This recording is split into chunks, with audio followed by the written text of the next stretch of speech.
She thought she could sneak around. She thought he would never find out. But he was watching, quietly. And when the truth finally came out, 2 lives exploded. And one dad walked away with his dignity, peace, and the ultimate revenge. This isn't just a story of cheating, it's a tale of betrayal, investigation, and consequences. Stay with us, because karma has a way of finding people. It started with nothing more than a feeling. I wasn't suspicious because she was acting strange. No drama, no big fights. But little things started to stand out subtle at first, but building. My kids, just 4 and 6 at the time, were the first to clue me in. We went to Nana's again. Mommy says we're staying there tomorrow too. Now normally, that would seem harmless. Her parents were sweet people, but they lived 90 minutes away. Why would she drive 3 hours round trip, 2 to 3 times a week, just to drop the kids off? It didn't add up. I asked her about it casually. She brushed it off. Just spending time with mom and dad, she said, without even looking up from her magazine. She was always a terrible liar, so I started tracking her mileage. Not obsessively, just once a week. I'd write it down. Sure enough, she was clocking 400 yaone, extra miles per week, way more than the just a couple trips to my parents should have explained.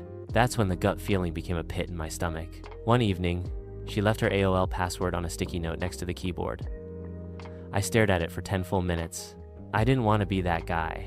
The one who snoops, the one who betrays trust even when you suspect yours is already being betrayed. But I had kids, and something was wrong. I needed to know. I logged in. It was worse than I imagined. There they were, email exchanges between my wife and her college best friend. No shame, no hesitation. She bragged about how she was getting back together with her high school ex-boyfriend behind my back, while our kids played in her parents' living room. God, his wife got so fat after the babies, lol, she wrote. It's just fun. I deserve a little fun. I printed every email, every date, every line. I felt sick, but I wasn't going to explode. Not yet. I needed proof, real proof. So I called a cop buddy of mine. He recommended a private investigator named Ron, and that's when things got serious. Ron was efficient. I handed over the emails and details. He got to work immediately. Within a week, he had everything. Photos, times, locations. My wife would drop the kids off with her parents, meet up with her high school ex for lunch, then go to a shabby motel nearby for a few hours, before picking the kids back up like nothing happened. It was methodical, sickeningly well rehearsed. But now, I had the truth. And I wasn't going to let her walk away from it without consequences. I asked Ron to find out more about the guy. His name was Bob. Married. 3 kids. Vice president of sales at his father-in-law's company. Working under his wife's dad. Picture perfect life. Until now. And I knew exactly how to return the favor. First, I hired a divorce lawyer and drafted papers. Then I ordered 3 copies of Ron's report. 1 for the courts, 1 for Bob's wife, and 1 for safekeeping. On the day my wife got served at her workplace, Ron drove to Bob's wife's house. He didn't yell, didn't threaten.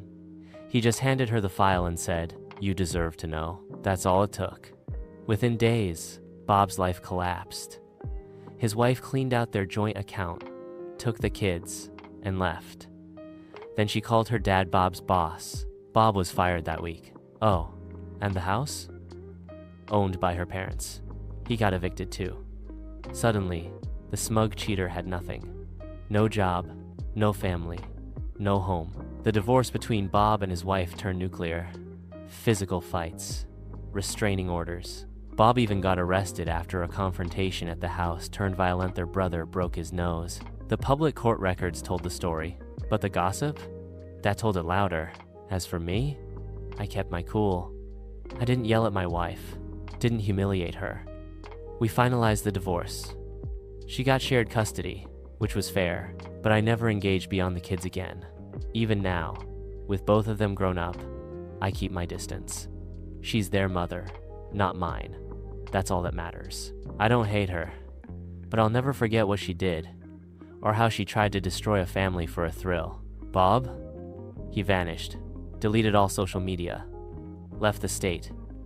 No one's seen or heard from him since. His ex-wife thrived. She started working at her father's company and eventually took over after he retired. Bob thought he was playing a game, but he didn't know we were watching. And sometimes, silence is the loudest revenge. Some stories don't need screaming, just a little patience and the truth. If this story resonated with you and you believe in justice quiet or loud, then help us keep telling stories that matter. Jaldi. Like this video, subscribe to Funny Fun, and share it with someone who needs to believe in karma again. Because here at Funny Fun, we don't just expose lies, we celebrate truth. Thanks for watching and subscribes. See you tomorrow with new revenge story.